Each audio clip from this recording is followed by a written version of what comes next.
Super Tuesday, and at some point of the day, if you don't see this kind of stuff,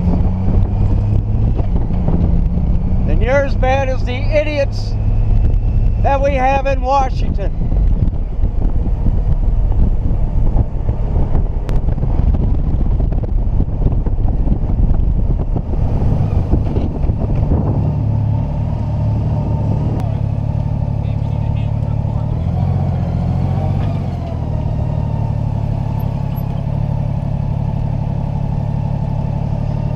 But I just got off work. I was tired. It looked like it was going to rain, and I didn't have an umbrella.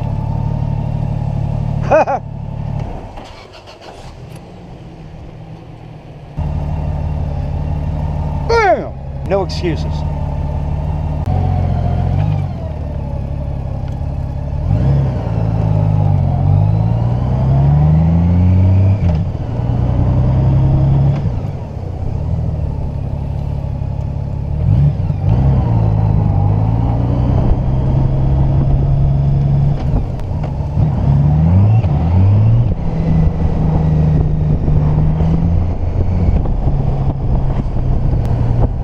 You vote based on the number of signs that you see outside your polling place.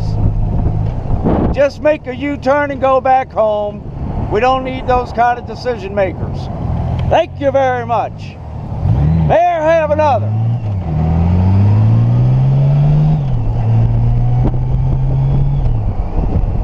And if you voted for Donald Trump,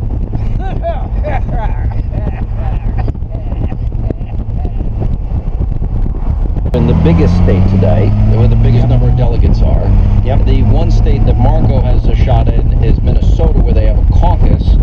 How many delegates? And he actually went there today. He went there today. Right. One last little effort. There's only 38 delegates in Minnesota. There's 14 that are But you got to give Ted Cruz credit, because after today, assuming that Trump gets those 8 states or maybe 9 states, there's only really one candidate that I think would have a legitimate case to make that he gets to stay in the race, because he's the only one that A, would have won his home state, and B, won another state, and that would be Ted Cruz.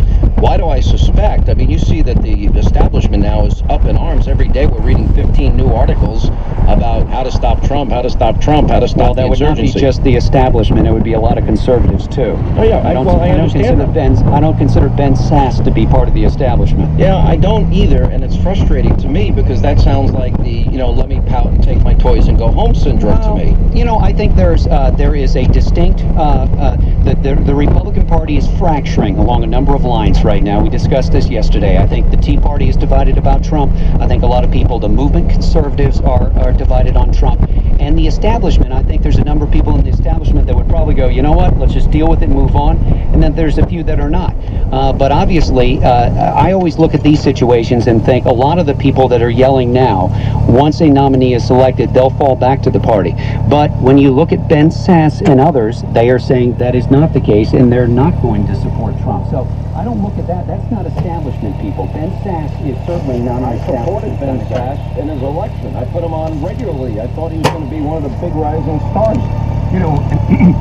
Here's the problem, Jamie, as a conservative. How many election cycles have conservatives been asked to support weak candidates? John McCain was a weak candidate. At the end of the day, that's just a fact. Same with Bob Dole is another example. I think Mitt Romney would have been a good president. I'm very convinced he was a little different, but certainly liked by the establishment. I just think, and they would argue that the bold conservative in this race, as you so often describe, Ted Cruz, right, that's just not going to work. And so, they had their candidate, and he certainly had a lot of his argument lines co-opted and taken by Donald Trump in this race so far.